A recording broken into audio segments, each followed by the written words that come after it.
आकाशवाणी की अखिल भारतीय सांस्कृतिक पत्रिका संस्कृति भारती में आपका स्वागत है। मैं हूँ नवोदिता और मैं हूँ विकास।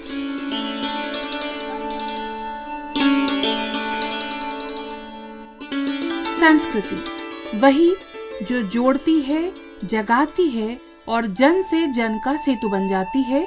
जन सेवा लोक सेवा के जरिए। लोक सेवा ये केवल शब्द नहीं बल्कि आकाशवाणी की आत्मा है। सन 1947 के उस ऐतिहासिक दिन से जब स्वतंत्र भारत के पहले प्रधानमंत्री पंडित नेहरू ने रेडियो के माध्यम से जनता को संबोधित किया, तब से यह यात्रा भारत की आवाज को जन जन तक पहुंचाने की रही है। और आज वर्तमान प्रधानमंत्री श्री नरेंद्र मोदी द्वारा मन की बात कार्यक्रम भी इसी जनसंपर्क का एक वृहद आयाम है। राष्ट्रीय लोक सेवा प्रसारण दिवस यानी 12 नवंबर पर हम याद करते हैं उस भरोसे को जो देश ने आकाशवाणी पर रखा। एक ऐसा माध्यम जो शिक्षा, सूचना और संस्कार तीनों का सेतु बना। और इसी लोक सेवा की परंपरा में स्मरण होता है उस गीत का जिसने स्वतंत्रता के स्वप्न को स्वर दिए।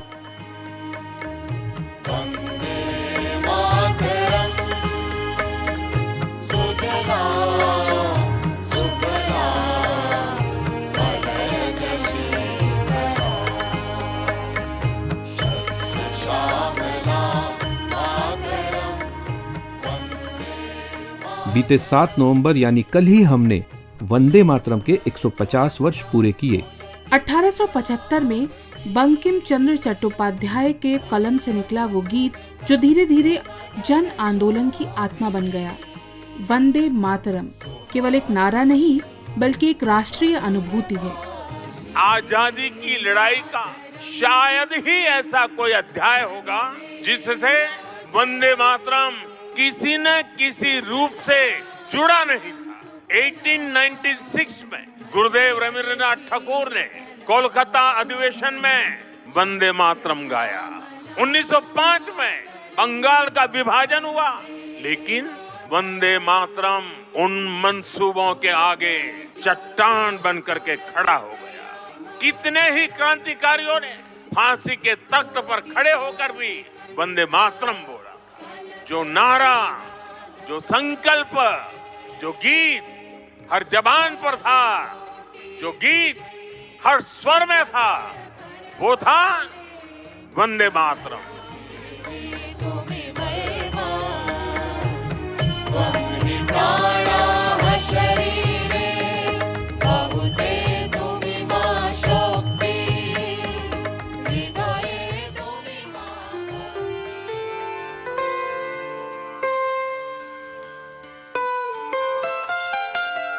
कभी वो औरतों के हक की उम्मीद थी, अब प्रेरणा और श्रद्धा है।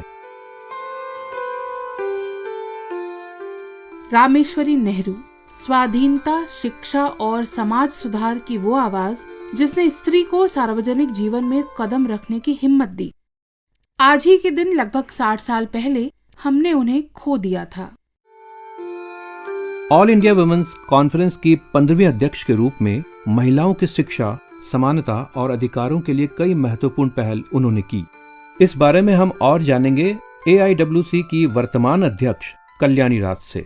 आई फील वेरी प्रिविलेज्ड कि मैं ऐसी संस्था से जुड़ी हूँ जहाँ रामेश्वरी नेहरू जी भी इसकी भाग रही हैं। आवर ऑर्गेनाइजेशन 98 इयर्स ओल्ड हो गई है। मुझे नहीं लगता आज की जो युवा पीढ़ी है इतना जानती है इनके बारे में, रामेश्वरी नेहरू जी के बारे में। ऑफ कोर्स गूगल सर्च करेंगे तो सभी इंफॉर्मेशन आजकल वैसे अवेलेबल है, बट हैविंग सेड दैट जो जेंडर स्टडीज कर रहे हैं युवा, जो भी यंग लोग कर रहे हैं, वुमेन्स मूवमेंट के ऊपर कर रहे हैं, and that is a very very coming up subject. आजकल जो है काफी मैं देख रही हूँ लड़के लड़कियां सभी को जो कि वुमेन्स मूवमेंट के ऊपर में एंड ह्यूमन राइट्स के ऊपर में काफी कुछ कर रहे हैं, रिसर्च वगैरह कर रहे हैं, पढ़ रहे हैं। उन लोगों को जरूर रामेश्वरी जी के बारे में पता होगा, क्योंकि she was a Pioneer in that field, क्योंकि उन्होंने इसके बारे में जब काम शुरू किया था उस समय एक तो सर्कमस्टांसेस उतने सूटेबल नहीं थे, परिस्थितियां भी जरा अनुकूल नहीं थी, न ही इसके बारे में ज़्यादा जानकारी थी कि भाई what is empowerment, what is ज़रूरत क्या है वगैरह। उस समय उन्होंने ये जो काम शुरू किया था, आज के युवाओं को शायद उसका उतना नॉलेज नहीं है, which is really sad. But कोशिश ये हम सब की, जैसे हमारी जैसे वुमेन्स ऑर्गेनाइजेशन है, हम लोगों की यही कोशिश है हमेशा की हम लोग इन सबको हाईलाइट करते रहें। वो हम लोगों की जो है वो 16th प्रेसिडेंट थी ऑल इंडिया वुमेन्स कॉन्फ्रेंस की, जो 1927 में एस्टैब्लिश हुई थी। एंड सेकंड थिंग जो उनको मैं अच्छी तरह याद करना चाहूंगी कि जब उन्होंने ये कार्यभार संभाला था, जब वो प्रेसिडेंट बनी थी, that was the world war time, 1940-41 के टाइम पे she became the president. And हालात बहुत खराब थे, हर जगह उथल पुथल मची हुई थी, like there was lot of chaos. उस समय उन्होंने पीस, कम्युनल हार्मनी वगैरह के बारे में काफी कुछ काम किया था AIWC के साथ मिलके। AIWC के साथ मिलके उन्होंने और जो एक बहुत ही, जो इसको मैं हमेशा याद करती हूँ कि बीइंग अ वुमेन्स ऑर्गेनाइजेशन, हमें पता है कि हम जब भी बात करते हैं महिलाओं के अधिकारों की, हमेशा यही देखा जाए वो महिलाओं के बारे में ही बातें कर रहे हैं। बट रामेश्वरी जी ने इसको एक ह्यूमन राइट का कैटेगरी दिया था कि शी सेड कि ये मानवता अधिकार का है, रिलेटेड है, ये वुमेन्स इश्यू नहीं है, ये महिलाओं का मुद्दा नहीं है, ये मानवता का मुद्दा है और मानवीय अधिकार का मुद्दा है। इस चीज को उन्होंने बहुत हाईलाइट किया था। और उसी समय जो है हमारे 1930 के आसपास हम AIWC ने लेडी इरविन कॉलेज की स्थापना की थी, और महिलाओं को शिक्षा जो है बहुत ही जरूरी है, इसके बारे में उन्होंने बहुत काम किया था, बहुत अवेयरनेस किया था, काफी कुछ उसके बारे में कोशिश की थी महिलाओं को सक्षम बनाने की, और पढ़ाई उनकी जारी रहे इसके लिए। उसी उन्होंने एक्चुअली एज अ प्रेसिडेंट हर बार उनका जो भी वो प्रेसिडेंशियल एड्रेस रहता है, we still go through that, क्योंकि हमेशा वो करंट मुद्दों को सभी को हाईलाइट करती थी। And she used to plan ahead कि इस साल हम लोग इस मुद्दे पर कैसे काम करेंगे। तो वो एक उनका वो जो लीडरशिप था बहुत अच्छा था एंड बड़ा स्ट्रैटेजिक था।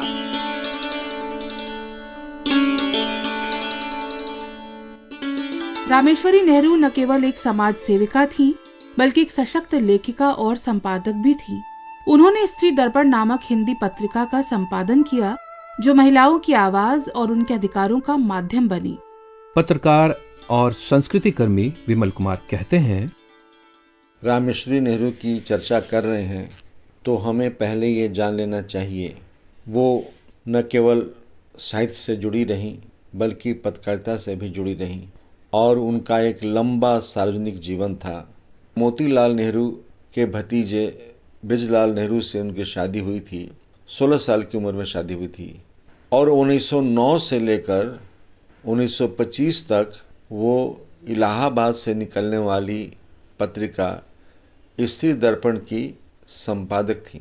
रामेश्वरी नेहरू का योगदान बहुत ही बड़ा था, और 1930 में लंदन जाकर भारतीय महिलाओं का प्रतिनिधित्व किया था। 1931 में लीग ऑफ नेशन के बुलावे पर जिनेवा गईं, और वहां उन्होंने भारतीय स्त्रियों की राजनीतिक समस्याओं को सुलझाने का प्रयास किया। 1934 में महात्मा गांधी ने उन्हें हरिजन कार्य का काम सौंप दिया, और वे 1935 में हरिजन सेवक संघ की उप प्रधान चुनी गईं। वो 1942 के आंदोलन में जेल भी गई थी। चाहे वह कस्तूरबा ट्रस्ट हो या विधवा आश्रम हो, बाल आश्रम हो, रामेश्वरी नेहरू का बहुत बड़ा योगदान है, और जितना बड़ा योगदान है उसकी चर्चा कम ही है। उनके सामाजिक कामों के लिए उन्हें 1955 में पद्म भूषण और 1961 में लेनिन शांति पुरस्कार से सम्मानित किया गया। उनकी स्मृति में भारत सरकार ने 1987 में एक डाक टिकट भी जारी किया। आज जब उनकी स्मृति को हम फूल चढ़ाते हैं तो महसूस होता है उम्मीदें जाती नहीं, वो श्रद्धा बनकर लौटती हैं।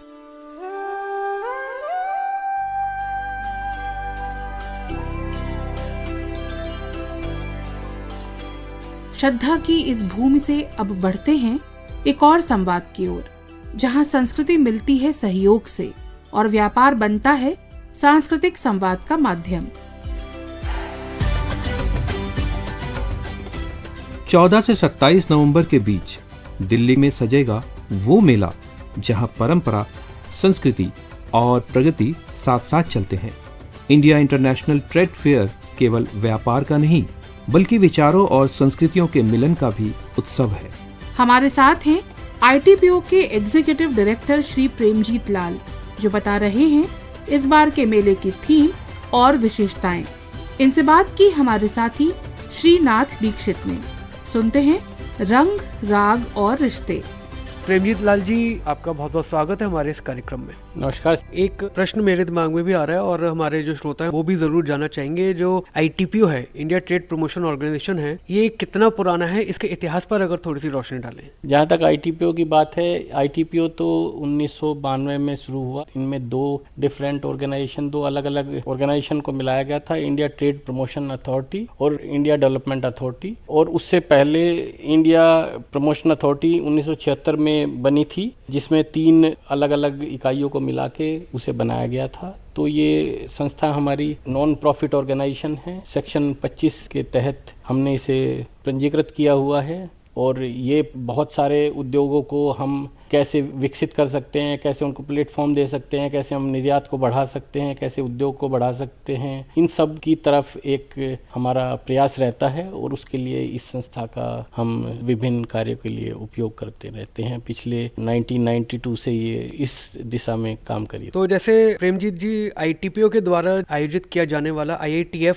यानी इंडिया इंटरनेशनल ट्रेड फेयर जो है, वो भारतीय परंपराओं और उद्योग जगत के प्रचार और प्रसार में अपनी एक अलग ही भूमिका निभाता है। तो ये कब से शुरू हुआ, इसके बारे में थोड़ी सी कुछ रोशनी डालिएगा। जी हाँ, ये ऑफिशियली तो भारतीय अंतर्राष्ट्रीय व्यापार मेला, जिसे IATF के नाम से जाना जाता है, पहले प्रगति मैदान होता था ये जगह, अब ये भारत मंडपम है, 1980 से शुरू किया गया। इससे पहले 1969 में एक बहुत बड़ा व्यापार मेला लगाया गया था, बट उसके बाद इसे आधिकारिक रूप से 1980 से शुरू किया और ये 40वां संस्करण है जिसे हम आयोजित करने जा रहे हैं। जो उद्देश्य है, ये एक ऐसा साझा मंच बनाता है या प्रदान करता है जहां भारत के विभिन्न राज्य, मंत्रालय, PSU, निजी उद्योग, कारीगर और नवाचार एक साथ इस प्लेटफॉर्म पे आते हैं और अपनी उपलब्धियों को प्रदर्शित करते हैं। जहां तक के सवाल है, इस मेले का ये एक सफर है, एक व्यवहारिक आयोजन का, बल्कि मैं ये कहना चाहूँगा कि ये सिर्फ व्यापार की ही नहीं, भारत की विविधता और आर्थिक आत्मनिर्भरता का उत्सव बन गया है। ये आज की तारीख में एशिया का सबसे बड़ा एक मेले के रूप में उभर के आया है, जो हर वर्ष लाखों आगंतुकों, जैसा कि पिछले साल करीब 17 लाख से 20 लाख के बीच में यहाँ पर आगंतुक आए थे। इसमें विदेशी प्रतिनिधि भी भाग लेते हैं और ये वैश्विक निवेशकों को जो है आकर्षित करता है, वो आए, भारत के विभिन्न व्यापार को देखें, निर्यात बढ़ाने की दिशा में भी एक हमारा कदम है। और पिछले कुछ वर्षों से स्वदेशी और आत्मनिर्भरता पर हमारा खास जोर है और vocal for local, make in India, digital India, ये जो भारत सरकार की विभिन्न योजनाएं हैं, उन पर भी हमारा प्रयास रहता है कि उन्हें हम इस मंच पर विश्व को दिखा सकें, बता सकें भारत का ये जो एक अलग पहल है। IATF जैसे अंतर्राष्ट्रीय स्तर के मेलों का आयोजन आपके यहाँ या आपके द्वारा किया जाता है, तो इनके माध्यम से जहाँ एक और प्रतिभागियों को अपने रोजगार बढ़ाने का अवसर तो मिलता ही है, साथ ही इस मेले में आपस में बिताए हुए जो पल हैं, जो प्रतिभागी आपस में 14 दिन या 16 दिन यहाँ पर रहते हैं, साथ में उठते बैठते हैं, अपने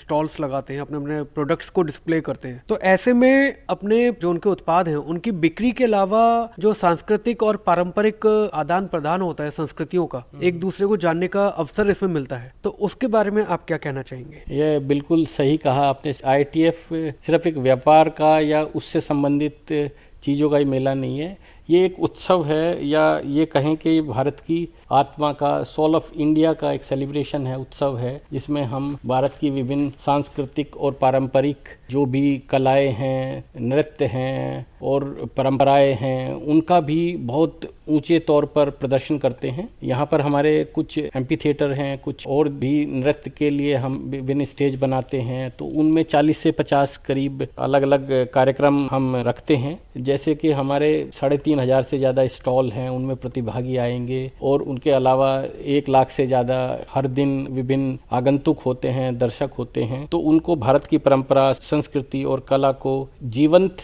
करते हुए यहाँ पर एक हम उदाहरण पेश करते हैं, एक प्लेटफॉर्म देते हैं उनको। उद्योग के साथ साथ और तकनीकी प्रदर्शन के साथ साथ ये भारत की एक जो विकास है, भारत की एक परंपरा है, उसको हम कैसे आगे बढ़ा रहे हैं और विश्व को दिखा रहे हैं, उसको भी साझा करने का एक मंच प्रदान करते हैं। चलते चलते प्रेमजीत लाल जी, इस साल का थीम है भारत अंतर्राष्ट्रीय व्यापार मेले का एक भारत श्रेष्ठ भारत है, तो वो किस तरह से कारगर होता आपको दिखाई देता है? एक भारत और श्रेष्ठ भारत प्रधानमंत्री जी ने 2015 में ये एक सिर्फ स्लोगन ही नहीं था, बट भारत को जो विविधता है, जो अनेकता है, उसको एक सूत्र में पिरोने के जैसा ये एक थीम है। और उसी दिशा में आगे बढ़ाते हुए हम देख रहे हैं कि हम 31 विभिन्न राज्यों और केंद्र शासित प्रदेशों के प्रतिभागियों को ये मंच प्रदान करेंगे। हम ये करीब 3,500 विभिन्न जो है कलाकार, उनको स्टॉल यहाँ प्रोवाइड करेंगे। जैसे यहाँ कई ऐसे सेक्टर हैं जिसमें एमएसएमई सेक्टर है, विभिन्न आर्टिजन्स हैं, रूरल मिनिस्ट्री के अंतर्गत आने वाले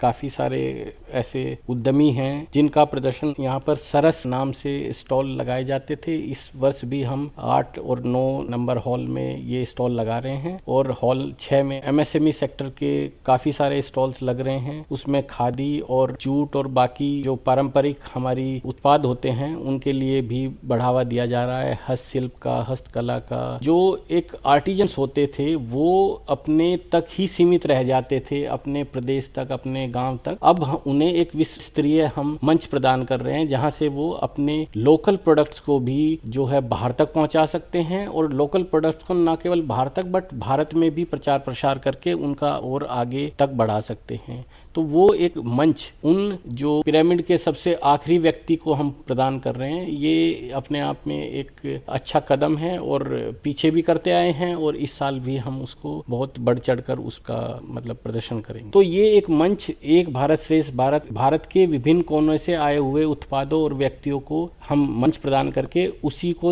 साकार करने जा रहे हैं, एक भारत और श्रेष्ठ भारत के नारे को। और वही ये इस साल थीम भी रखा हुआ है। जैसा कि आपको नाम से ही विदित है, ये अंतर्राष्ट्रीय भारतीय व्यापार मेला है, तो अंतर्राष्ट्रीय कंपनियां और विदेशों से भी काफी स्टॉल्स आते हैं। इस बार हम 12 से 15 देशों के प्रतिभागियों को अनुमान है कि वो इसमें भाग लेंगे और हम अंतर्राष्ट्रीय मंच पे हो सकता है कि इनसे काफी अपने दर्शकों को दिखा सकें कि वहाँ पर कैसी परंपराएं हैं, कैसी कलाएं हैं, उनके कैसे विभिन्न उत्पाद हैं। तो ये भी प्रदर्शन इस हमारे अंतर्राष्ट्रीय व्यापार मेले में हॉल 1 को हमने मुख्यतः रखा है अंतर्राष्ट्रीय उत्पादों को प्रदर्शन करने के लिए। तो हॉल 1 में हम दर्शकों से उम्मीद करेंगे कि वो इन सब को देख पाएंगे। बहुत बहुत धन्यवाद। धन्यवाद। अभी आप सुन रहे थे रंग, राग और रिश्ते, इंडिया इंटरनेशनल ट्रेड फेयर के संबंध में ITPO के एग्जीक्यूटिव डायरेक्टर श्री प्रेमजीत लाल के साथ श्रीनाथ दीक्षित की बातचीत।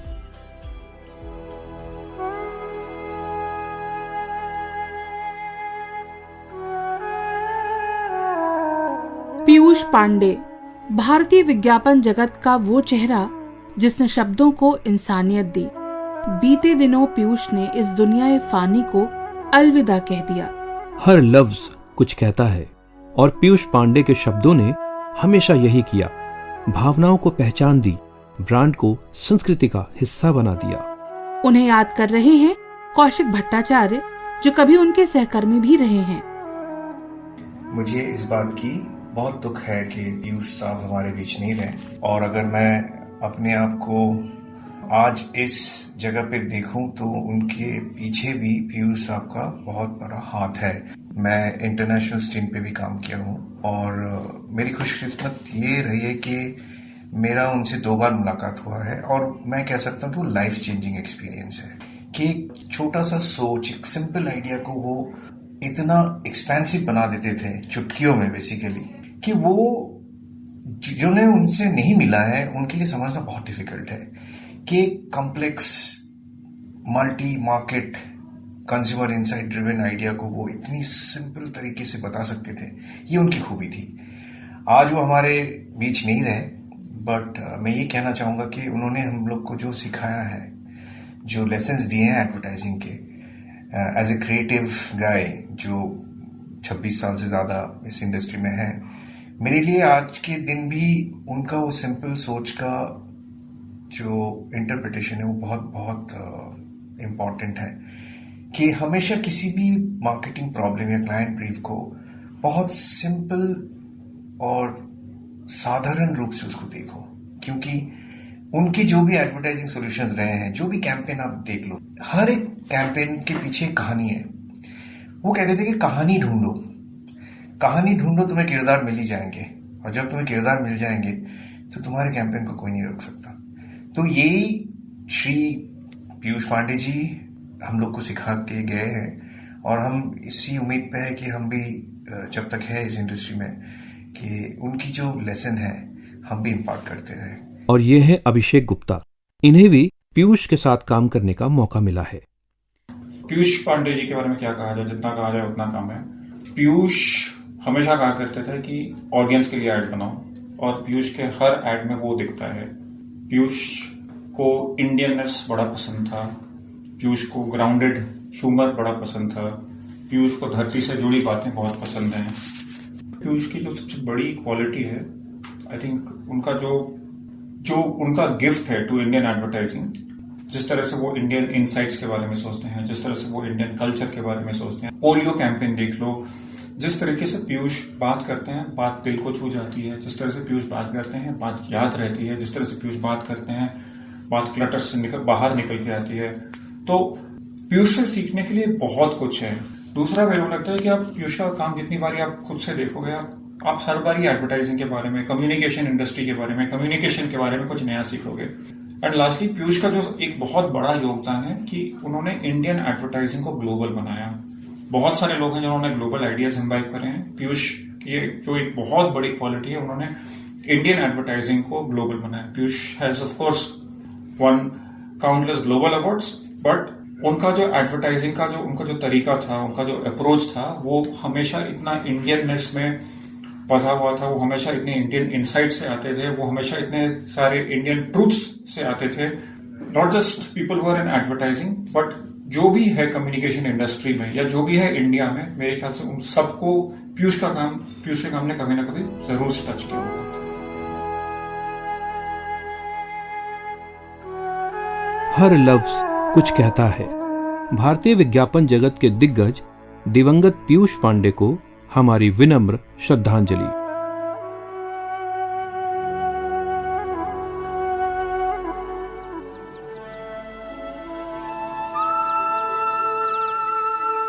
और अब कुछ विशेष उल्लेख जो आने वाले दिनों में हमारे सांस्कृतिक कैलेंडर का हिस्सा हैं। 26 नवंबर संविधान दिवस यानी कॉन्स्टिट्यूशन डे, वो ऐतिहासिक दिन जब हम भारत के लोग कहकर हमने अपने भविष्य की रूपरेखा स्वयं गढ़ी थी। भारत का संविधान केवल एक विधिक दस्तावेज नहीं, बल्कि हमारे आदर्शों, हमारी आस्थाओं और हमारे अधिकारों का जीवंत घोष है, जो कहता है कि स्वतंत्रता तभी सार्थक है जब उसके साथ समानता और न्याय जुड़ा हो।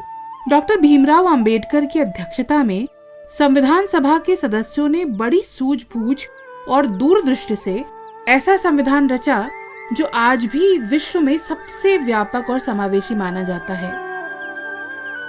संविधान दिवस के अवसर पर हम फिर से इस संकल्प को दोहराएंगे कि हम अपने संविधान के मूल्यों को न केवल समझेंगे बल्कि अपने जीवन में उतारेंगे भी, क्योंकि संविधान सिर्फ शासन का दस्तावेज नहीं बल्कि भारत की आत्मा की आवाज है।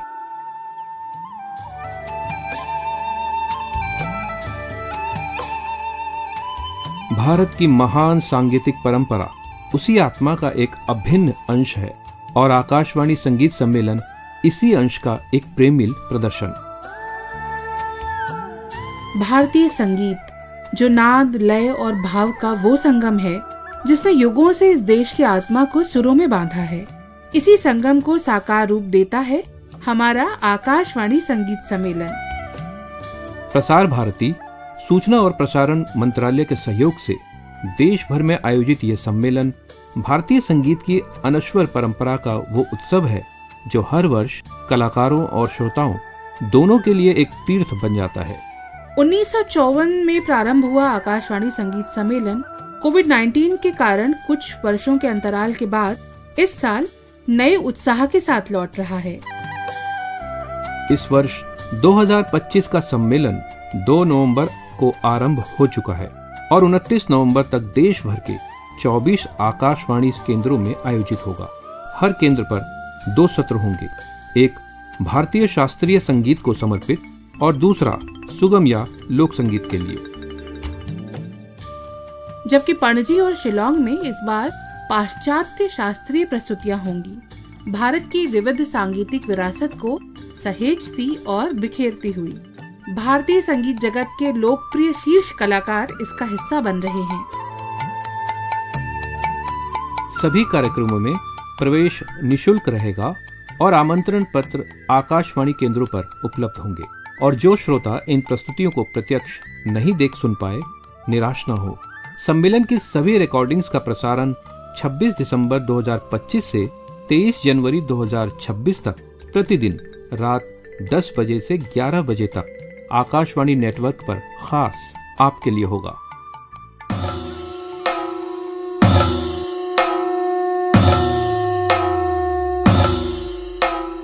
हमारा जनजातीय गौरव भी हमारे सांस्कृतिक गौरव बोध का एक अहम हिस्सा है। इसी क्रम में 15 नवंबर का दिन महत्वपूर्ण है, क्योंकि इसी दिन 1875 में जन्म हुआ था महान स्वतंत्रता सेनानी भगवान बिरसा मुंडा का, जिन्होंने कम उम्र में ही अंग्रेजी शासन के खिलाफ उलगुलान यानी महान जन विद्रोह का बिगुल फूंक दिया था। भगवान बिरसा मुंडा और उन असंख्य आदिवासी वीरों और नायकों को समर्पित है जनजातीय गौरव दिवस, जिन्होंने भारत की स्वतंत्रता, संस्कृति और पहचान के लिए अमिट योगदान दिया।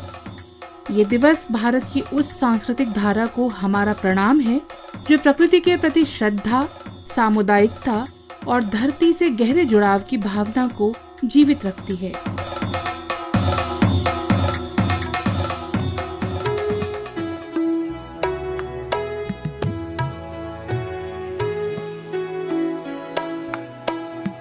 और अब अंत में कुछ स्मृतियां जो हमारे समय से परे हैं, लेकिन हमारी चेतना में हमेशा जीवित रहेंगी। महात्मा ज्योतिबा फुले, विदुषी माणिक वर्मा, वासुदेव एस गायतोंडे, पंडित शंभू महाराज, विदुषी सितारा देवी, महामना मदन मोहन मालवीय, ये वो नाम हैं जिन्होंने अपने कर्म से भारतीय संस्कृति को दिशा दी। ये सभी मिलकर बनाते हैं संस्कृति भारती का वो अमर अध्याय जो हमेशा हमें प्रेरणा देता रहेगा। इसी श्रद्धा, सहयोग और संस्कृति के संगम पर मैं नवोदिता और मैं विकास आपसे अनुमति लेते हैं। नमस्कार।